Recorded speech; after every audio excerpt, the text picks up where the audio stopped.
विजय जी के पास गए तो वो बोलते हैं कि जो इनेलो है वो बीजेपी की बी टीम है।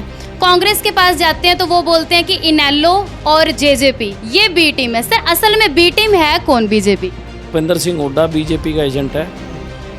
अगर वो एजेंट ना होता तो बीजेपी उसको सलाखों में डालती।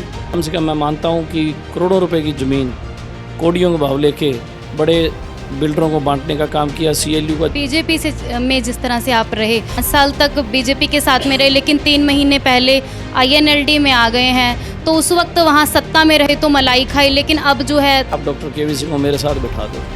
वो खुद ही बीजेपी की टिकट मांगने गए थे और मैं गवाह हूँ इस बात कि बेटा है वो अपने बेटे को सिर पर हाथ रखे गुरुद्वारे में जाके खड़े हो जाए सच्ची ईमानदारी से। बोल रहे थे कि क्या तुम में हिम्मत है कि बिल्लू भाई साहब है उनसे तुम बात कर लो, आदित्य जी हैं उनसे तुम बात कर लो। तो का दौर है, 5 तारीख तक मेरे पे बहुत आरोप लगेंगे, बहुत कुछ मेरे बारे में उल जुलूल बोला जाएगा। फिर डॉक्टर केवी सिंह जो हैं उन्हें टेक्निकल कहा जाता है कि सच्ची में वो टेक्निकल आदमी है।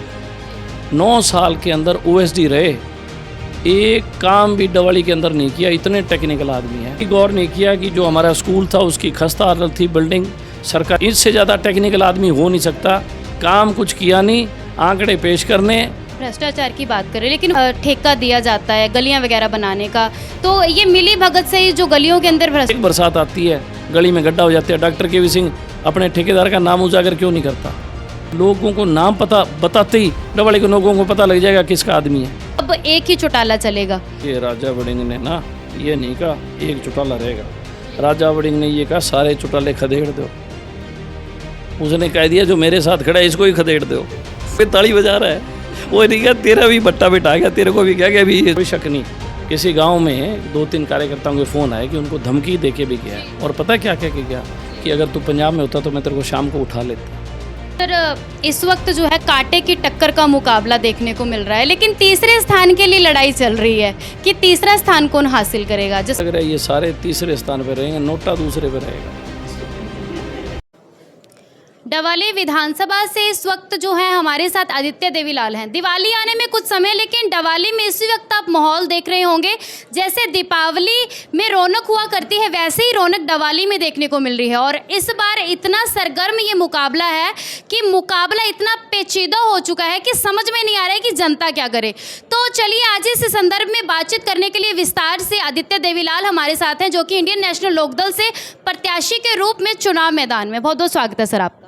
धन्यवाद जी, आपको ही बहुत, आपका न्यूज़ टीम लाइव का बहुत धन्यवाद। सर कैसा तो बताएं कि लोगों का समर्थन किस तरह का मिल रहा है?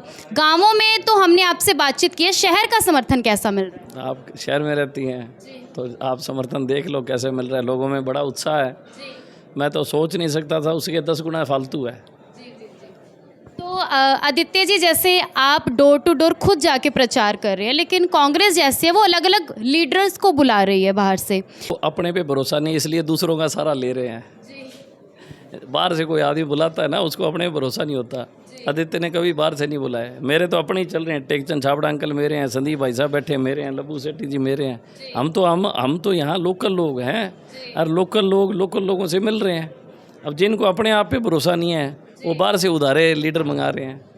सर मुख्यमंत्री भी चुना जाना है और एमएलए भी चुना जाना है, लेकिन जो मुख्यमंत्री के लिए अपने आप को दावेदारी पेश कर रहे हैं वो एक एमएलए के लिए 22 तारीख को यानी कि भूपेंद्र सिंह हुड्डा यहाँ पर पहुँच रहे हैं। तो क्या लगता है आपको कि इस तरह से डवाली विधानसभा है उसकी जो हवा है उसमें बदलाव आ सकता है? ना, कोई बदलाव नहीं आएगा। कारण ये है लोगों को पता है वो एक दिन आएंगे, उसके बाद उन्होंने कभी आज तक आए नहीं। तो इसीलिए लोग अब ये मानते हैं कि हमें लोकल आदमी चाहिए, और लोकल भी वो जो काम करने वाला हो, जिस पे भरोसा और विश्वास हो। मैंने 10 साल इस इलाके में काम किया है, कहीं ना कहीं लोगों का एक दिल मेरे पे टिका है, उनको मुझ पे भरोसा कायम हुआ है और मैंने विश्वास जीतने का काम किया है। चाहे वो मेरे बुज़ुर्ग हैं, चाहे मेरे नौजवान साथी हैं, चाहे मेरी माताएँ हैं, चाहे युवा पीढ़ी हैं, चाहे हमारी बेटियाँ हैं, सबको ये भरोसा है कि आदित्य अच्छे काम कर रहा है। और इस दफ़ा आदित्य को अगर ताकत देंगे तो आदित्य और अच्छे काम करे। कांग्रेस के कार्यकर्ता कह रहे हैं कि कुमारी शैलजा के आते ही जैसे लोकसभा चुनाव में जो है बिल्कुल बदल गया था माहौल, ऐसा माहौल बदल दिया जाएगा। देखिए, अगर किसी के आने से माहौल बदलते हों तो फिर तो ये चुनावी प्रक्रिया ही ख़त्म हो जाएगी। प्रजातंत्र में चुनाव एक ऐसी चीज़ है, वोट ऐसी चीज़ है जो वाकई में आदमी सोच समझ के और काम करने वाले आदमी पे डालता है। कभी निठल्ले और निकम्मों को कोई एमएलए नहीं बनाता, कभी पैसे वाले और गुरूर और घमंडी लोगों को लोग एमएलए नहीं बनाते, कभी ऐसे आदमी को एमएलए नहीं बनाते जो कभी अपने क्षेत्र में ही ना आया हो। तो अब लोगों को इस चीज़ का ज्ञान है कि हमें ऐसा व्यक्ति चाहिए जो 24 घंटे हमारे बीच में हो और हमारे बीच में रहे। मज़े की बात बताता हूँ आपको, जितने भी लोग डवाली से चुनाव लड़ रहे हैं, उनका डवाली में किसी के पास मकान नहीं था। मैंने सबसे पहले मकान लिया, मेरे बाद सबने ले लिया। एक भी डवाली का रेजिडेंट नहीं था और मैंने 4 महीने पहले मकान लिया और मेरे लेते ही सब लीडर नेताओं ने फटाफट मकान ले लिए। इसका मतलब क्या है? इसका मतलब ये है कि कहीं ना कहीं उन लोगों में घबराहट पैदा होगी और घबराहट ये पैदा होगी कि लोग सवाल पूछेंगे, उन सवालों का वो जवाब क्या देंगे। अगर वो मजबूत होते और उन्होंने डवाली के बारे में कुछ सोचा होता, निश्चित तौर पे उनको घबराने की ज़रूरत नहीं थी। आज जो उनके बयानबाजी, आज जो वो बाहर से नेताओं को बुला के कभी किसी का दौरा करा रहे हैं, कभी किसी का, ये क्या है? ये है कि उनको खुद पे भरोसा नहीं है और लोगों में वो कहीं ना कहीं एक बहुत अपने आप को ये दर्शाना चाहते हैं कि हम बहुत मजबूत आदमी हैं। मुझे बहुत लोग जानते हैं, लेकिन मैंने कभी उनको अपने जो काम है उसमें दखल अंदाजी उनकी नहीं की। मुझे जब मेरे पे भरोसा है, जब मैंने काम किया और जनता को मेरे पे भरोसा है, मुझे किसी को लाने की ज़रूरत ही क्या है। सर, डॉक्टर केवी सिंह जो हैं उन्हें टेक्निकल कहा जाता है कि बड़ा वो पहले से ही बता देते हैं कि क्या रिज़ल्ट रहने वाले। तो वो 7 के आंकड़े की बात कर रहे हैं कि 7 का आंकड़ा बड़ा मेरे लिए शुभ रहा है, तो इस बार भी इसी तरह का आंकड़ा जो है मेरे लिए शुभ रहेगा और कांग्रेस की जीत यहाँ से पक्की है। तो आपको क्या लगता है? आपकी बात सही है, मेरे ताऊ हैं, सच्ची में वो टेक्निकल आदमी है। इतने टेक्निकल है कि उन्होंने डवाली में कोई काम नहीं किया। इतने टेक्निकल आदमी है कि उनको डवाली के लोगों का ख्याल करना चाहिए था। 9 साल के अंदर ओएसडी रहे, एक काम भी डवाली के अंदर नहीं किया। इतने टेक्निकल आदमी हैं। डवाली शहर के लोग सड़कों पे जाया करते थे, हाईवे पे सैर करने, पीछे से कोई गाड़ी एक्सीडेंट कर देती थी, किसी की मृत्यु हो जाती थी, किसी कोई अपंग हो जाता था, किसी की टक्कर लगती थी, किसी रीढ़ की हड्डी टूट जाती थी। यहाँ पे 4.25 एकड़ ज़मीन थी मार्केटिंग बोर्ड की और ये 1953 से लेके 99 साल के पट्टे पे थी 2054 तक। हमारी तहसील शिफ्ट होगी नई, हमारा हॉस्पिटल नया शिफ्ट हो गया था उन्हीं के दौर में। इतने टेक्निकल थे, उन्होंने कभी भी इस बात पे गौर नहीं किया कि डवाली शहर के लोगों को पार्क चाहिए। उन्होंने कभी गौर नहीं किया कि जो हमारा स्कूल था उसकी खस्ता हालत थी बिल्डिंग। सरकारी स्कूल में गरीब लोगों के बच्चे जाते हैं, जो रेडी लगाते हैं, जो गांव में दुकानों में काम करते हैं, और जो छोटी दुकानदार है या जो बहुत ही गरीब व्यक्ति है उसका बच्चा वहाँ जाता है। वहाँ पे आप अगर जा के देखोगे तो स्कूल की छतें नीची हो गई है, बिल्डिंग नीची हो गई है और सारी सीलन आई हुई है, उनमें बैठ नहीं सकता। लेकिन उन्होंने कभी स्कूल का दौरा नहीं किया, कभी स्कूल के अंदर एक कमरा नहीं बनाया। बहुत ज़्यादा टेक्निकल आदमी है, मैं आपकी बात को बिल्कुल 100% मानता हूँ। इससे ज़्यादा टेक्निकल आदमी हो नहीं सकता। काम कुछ किया नहीं, आंकड़े पेश करने, कहीं ना कहीं बरगलाने का, लोगों को पागल बनाने का, मूर्ख बनाने का काम किया। इसके सिवाय 9 साल सत्ता में कोई काम नहीं किया। अभी भी उनके साहिबजादे और खुद 5 साल एमएलए रहे। लोग जाया करते, टेक्निकली बात करते थे, टेक्निकल करते करते आज डवाली का भट्टा बिठा दिया। ये तो अच्छा हो टेकचंद छाबड़ा जी का कि इनको डवाली के शहर के लोगों ने इनको चेयरमैन बनाया। इस व्यक्ति ने पूरी उम्र शहर को अपनी दी, पहले भी चेयरमैन रहे हैं, काम किए, इस दफ़ा भी खूब काम किए। लेकिन कहीं ना कहीं सरकार ने ऐसी अड़चनें लगा रखी थी, कभी प्रॉपर्टी आईडी लाओ, कभी ये लाओ 100, और भ्रष्टाचार अफसर इतना किया करते। मैं स्वयं खड़ा होकर मैंने मंत्री के सामने कहा कि आप एसपी और डीसीओ टिकटें दो, आपकी सरकार में इतना भ्रष्टाचार फैला रखा है बेअंत्या, और जब समय आएगा तो लोग बीजेपी के कैंडिडेटों की रड़क निकाल देंगे। सर, आप भ्रष्टाचार की बात कर रहे हैं, लेकिन वो कह रहे हैं कि कांग्रेस के ही जो ठेकेदार आगे उन्हें ठेका दिया जाता है गलियां वगैरह बनाने का, तो ये मिली भगत से ही जो गलियों के अंदर भ्रष्टाचार। ऐसा नहीं है, जो भी टेंडर लगे वो सारे टेंडर ऑनलाइन थे और ये ठेकेदार जो थे वो कांग्रेस के थे, उन्होंने ठेका ले लिया और सारे भ्रष्टाचार करें, अफसर मिले हुए हैं उनके साथ। अवसर मिले हैं इसीलिए तो हम लोग लड़ाई लड़ रहे हैं। हम लोग लीडरों के सामने, नेताओं के सामने पुरजोर से आवाज़ उठाते हैं कि आपके अफसर और ठेकेदार मिले हुए हैं। एक बरसात आती है, गली में गड्ढा हो जाता है, डॉक्टर के वी सिंह अपने ठेकेदार का नाम उजागर क्यों नहीं करता?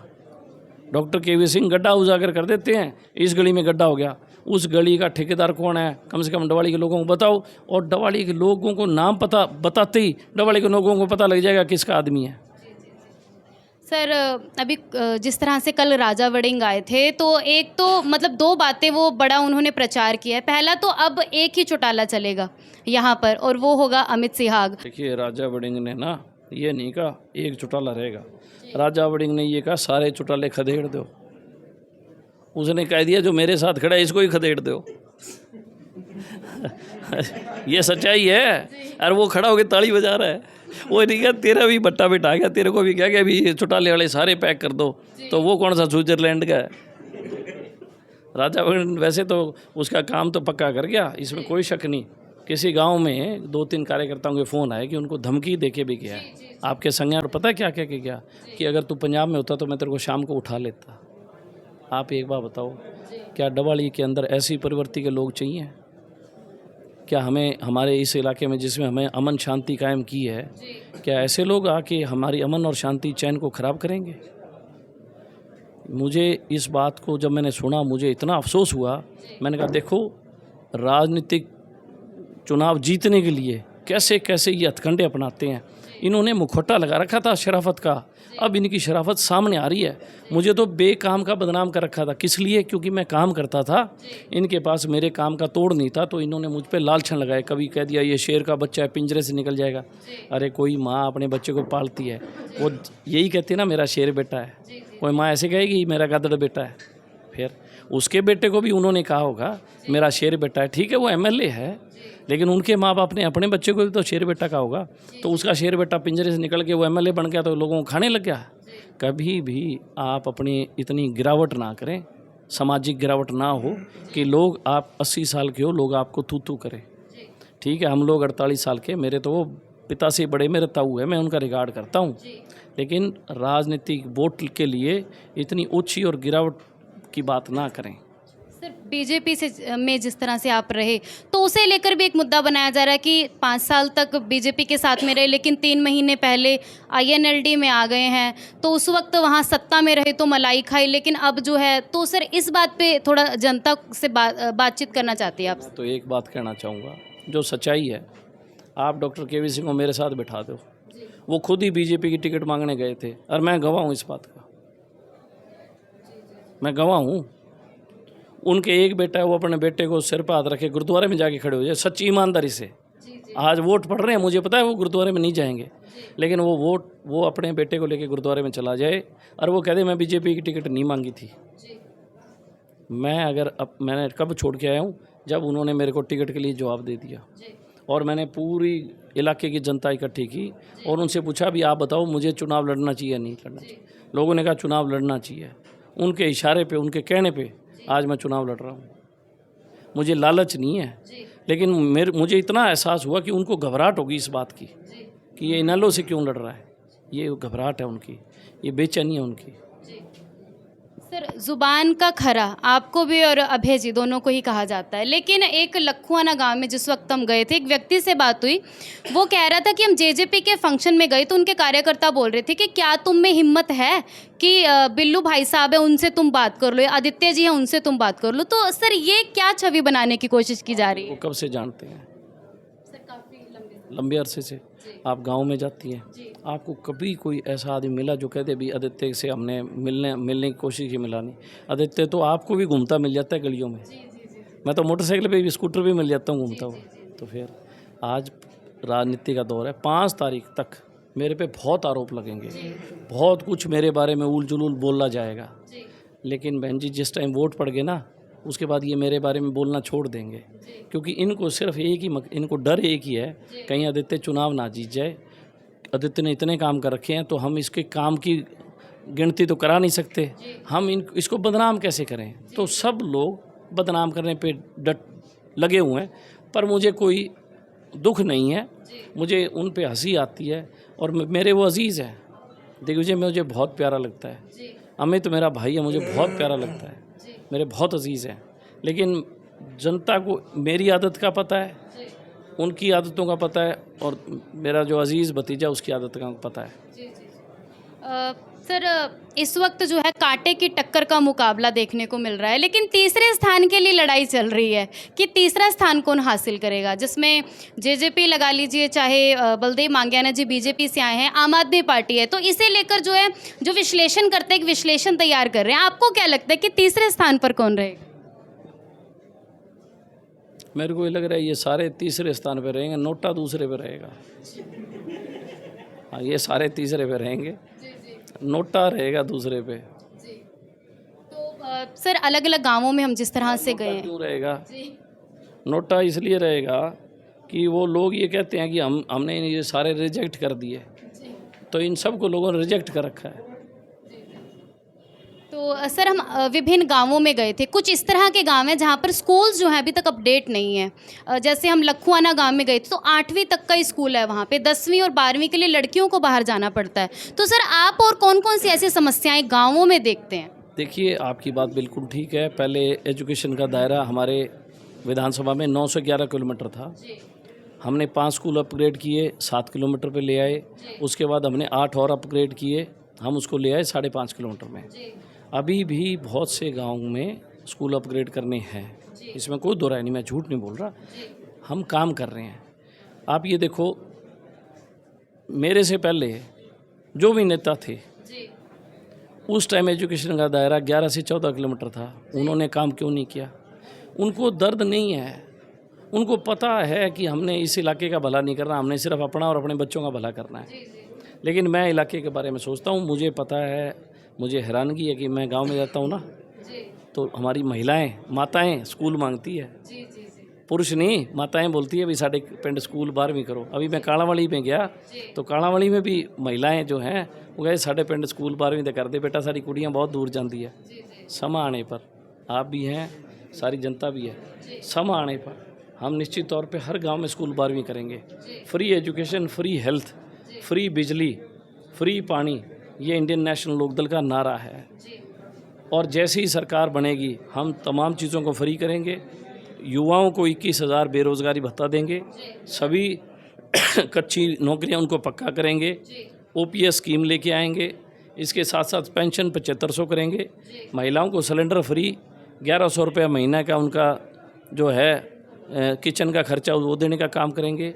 यहाँ पे इंडस्ट्री लेके आएंगे, इस क्षेत्र में सिंचाई को सुदृढ़ करेंगे, तमाम चीज़ें इंडियन नेशनल लोकदल करने का काम करेगी। सर, शहर की भी 2 मांगे हैं, पहला तो जिला बना दीजिए, दूसरा सर इंडस्ट्री नहीं है यहाँ पर, आसपास के काफ़ी आपको बताया ना, भी इंडस्ट्री हम चाहते हैं रोज़गार के लिए।